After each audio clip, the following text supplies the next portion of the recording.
Assalamualaikum warahmatullahi wabarakatuh. Salam sehat dan salam bahagia untuk kita semua. Mengelola pembelajaran di rumah untuk anak-anak kita tentu bukan hal yang mudah.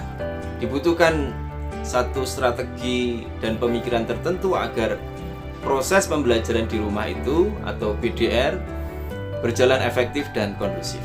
Apa yang harus kita lakukan? Salah satunya adalah dengan membuat kontrak belajar. Kontrak belajar adalah membangun kesepakatan antara orang tua dan anak terkait dengan proses pembelajarannya. Tujuannya adalah agar proses belajar itu menjadi lebih efektif dan kondusif. Contohnya terkait dengan waktu.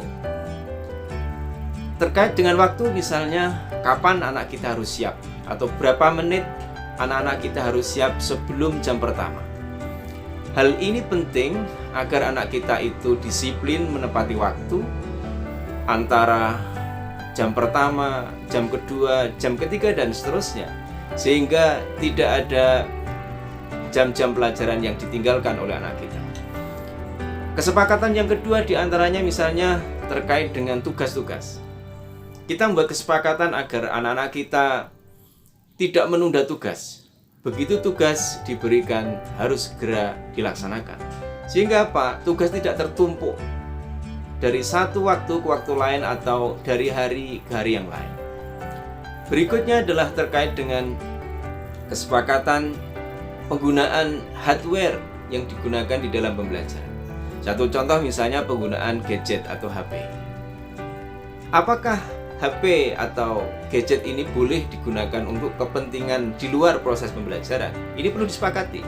Karena ada anak kita yang menggunakan HP itu untuk nge-game, untuk akses media yang lain yang tidak terkait dengan pembelajaran. Nah, ini perlu disepakati.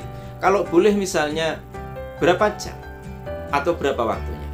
Inilah hal-hal yang terkait dengan kontrak belajar atau kesepakatan-kesepakatan yang harus kita sambungkan antara orang tua dengan anak sehingga proses pembelajaran di rumah itu menjadi lebih kondusif.